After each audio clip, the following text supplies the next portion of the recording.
Un vortex est une zone où l'énergie... Oh, énergie. Un téléporté. Ah, ouais, ça te rappelle quelque chose? Ouais. Là, je me refais tous les Star Trek possibles et inimaginables. Et là, je suis dans la série Voyager avec le capitaine Janeway.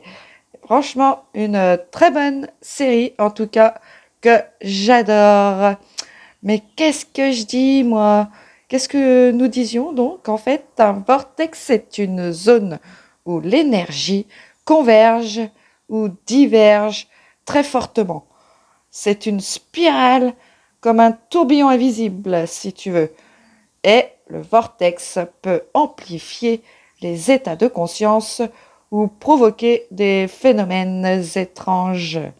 Et si tu veux plus d'infos sur le vortex, j'ai un épisode dédié dans la saison 1 scientifico-ufologique sur les trous noirs et les vortex. Donc, ces lieux sont souvent des montagnes sacrées, des déserts d'exception, des lacs particuliers, des anciennes cités initiatiques. Comme par exemple ces lieux célèbres Sedona en Arizona, Uluru en Australie, le mont Shasta en Californie et Glastonbury en Angleterre. Et au contact de ces lieux, nous pouvons ressentir certains effets tels que des sensations de flottement, une télépathie accrue, des visions, une purge émotionnelle ou une méga fatigue ou carrément des méga migraines si nous ne sommes pas alignés. De nombreuses traditions et des chercheurs modernes évoquent une correspondance entre la Terre et le corps humain, avec les 7 chakras principaux répartis sur la planète, alignés sur la ligne du serpent, la Kundalini terrestre que nous avons vue dans la partie 2.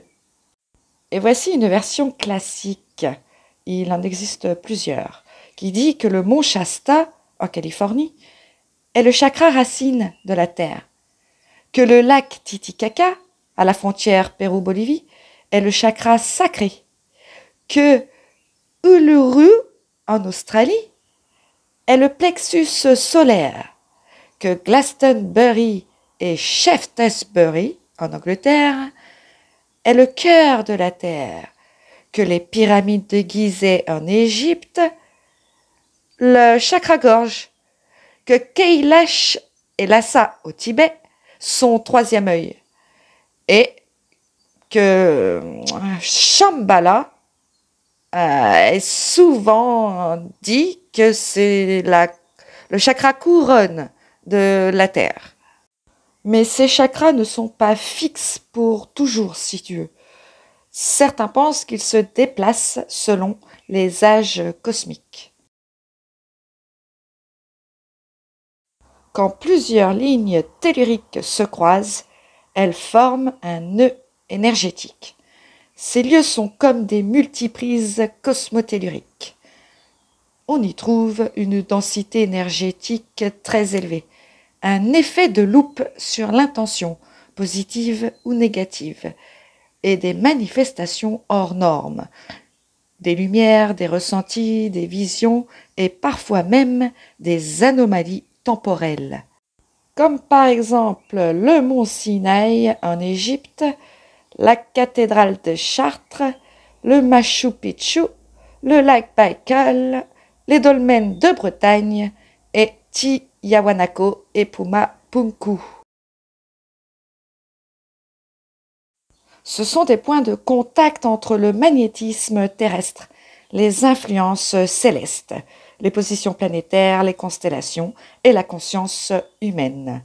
Et ces lieux peuvent guérir, activer des mémoires, servir de portail d'accès à d'autres plans ou être utilisés comme verrou ou point de contrôle énergétique. On verra cela dans la prochaine partie. Certains lieux ne sont pas que beaux, ils sont vivants. Là où les lignes se croisent, là où les anciens bâtissaient des temples, la terre semble respirer plus fort. Chakra, vortex, nœuds vibratoires, ce sont les battements d'un cœur planétaire. Et si ces lieux nous appelaient à nous souvenir de notre propre géométrie intérieure?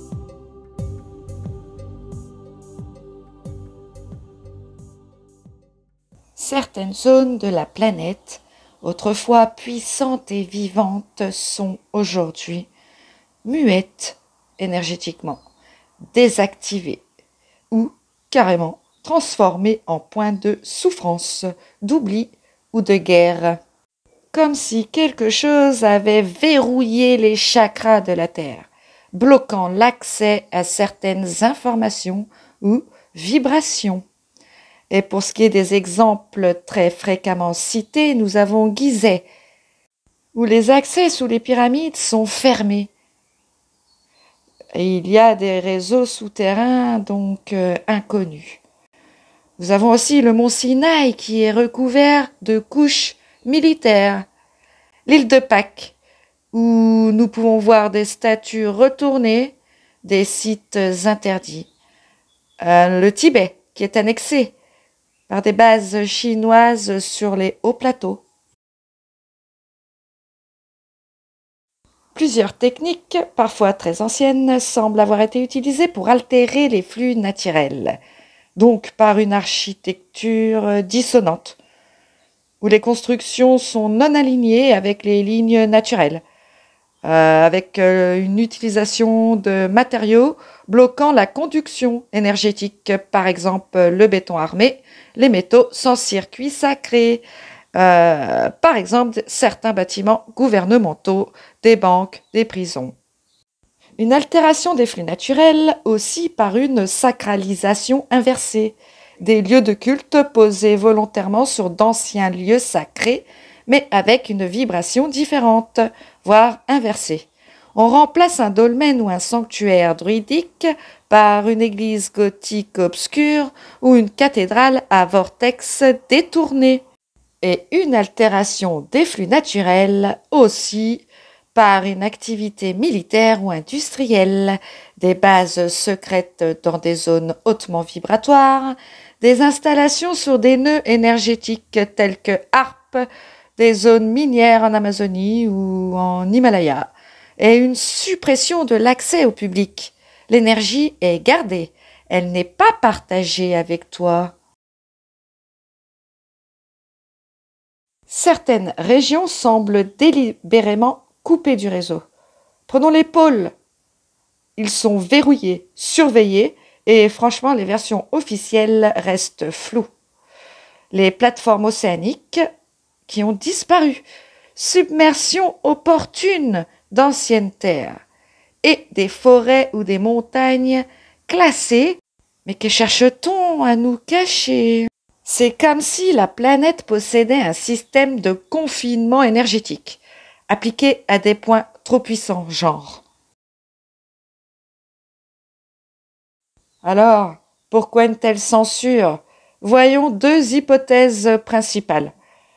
Pour une protection, certains lieux sont mis en sommeil pour éviter un usage destructeur de leur énergie. Des gardiens veillent à ne pas laisser n'importe qui entrer dans ces portails. Et deuxième hypothèse, le contrôle par des forces humaines ou autres qui contrôlent certains nœuds énergétiques pour influencer la conscience collective, les lignes de temps ou maintenir un certain niveau vibratoire planétaire.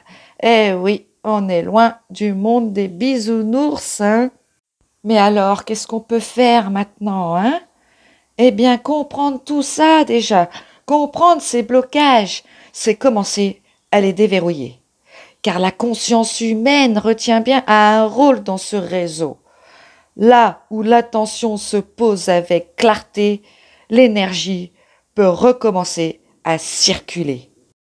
Si certains lieux avaient été bâillonnés, lignes détournées, temples renversés, vortex verrouillés, le corps de la Terre, comme le nôtre, porte des blessures.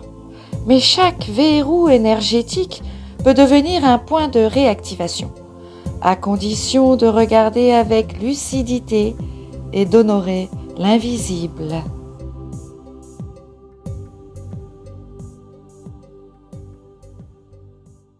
Ce qu'on a vu jusque-là donc, les lignes telluriques, les chakras de la Terre, les nœuds énergétiques. Et tout ça résonne avec notre propre structure, puisque notre corps est en partie un hologramme vivant du corps planétaire. Il a ses propres lignes, que l'on appelle les méridiens, ses centres d'énergie, que l'on appelle les chakras, et même ses vortex, le cœur, le cerveau, l'utérus, par exemple. Pour se reconnecter au flux naturel, il faut déjà se reconnecter à soi. Le mental ne capte pas une ligne tellurique, mais ton ressenti, ton intelligence corporelle, ta sensibilité intérieure, oui. Et voici des signes que tu es sur un lieu vibrant. Picotement dans les paumes ou les pieds, une élévation spontanée de ton état émotionnel, le temps qui ralentit ou se suspend, une sensation d'être vu, accueilli, guidé. Il suffit souvent de marcher en conscience, d'observer le vent, les oiseaux, les insectes, de t'arrêter, respirer et demander intérieurement à entrer en lien. Tu peux, si tu veux, intégrer dans ta vie quotidienne des petits gestes sacrés comme des activateurs, mais hyper simples, comme marcher pieds nus sur la terre ou la pierre. Respirer profondément sur un lieu naturel. Créer une géométrie avec des pierres ou des fleurs ou n'importe. Répéter un mantra d'alignement, par exemple celui-ci. Je m'aligne avec la terre, je m'ouvre au ciel, je deviens canal de la vie. Ces gestes simples, posés avec intention, réactivent ton propre réseau intérieur. Et là, la magie opère. Cette phrase que tu vois à l'écran sera notre mantra vibratoire de cet épisode. Je te la lis. L'énergie circule là où la conscience l'honore. Les anciens bâtissaient leur temple avec cette vérité. Et aujourd'hui, même sans temple, ton regard, ton intention, ton cœur suffisent pour relancer un flux. Tu peux rallumer un lieu endormi. Tu peux ressentir une ligne oubliée. Tu peux ouvrir un portail depuis l'intérieur. Et si tu étais le 13e chakra de la Terre, le 13e rayon de l'univers, une extension, et si chaque pas conscient était une reconnexion à l'invisible, l'énergie de la Terre est bien là. Elle attend qu'on la reconnaisse, qu'on l'honore, car l'énergie suit la conscience, et la conscience, c'est toi. Si les lignes telluriques forment le grand système circulatoire de la Terre, alors certains lieux, plus que d'autres, sont des cœurs vibrants, des poumons sacrés ou des cerveaux énergétiques. Des vortex vivants où le voile est plus mince, où l'invisible respire plus fort. Des lieux comme Sedona, Glastonbury ou le mont Saint-Michel, ou encore des centres géomantiques puissants tels que le mont Shasta, le Tibet ou Uluru. Ces lieux ne sont pas que beaux, ne sont pas là que pour faire joli, ils sont actifs. Et si nous allions les rencontrer un par un, voici ce que je te propose pour la suite. Ce sera un épisode spécial sur Sedona, Glastonbury et le mont Saint-Michel. Merci pour ton écoute et bye bye!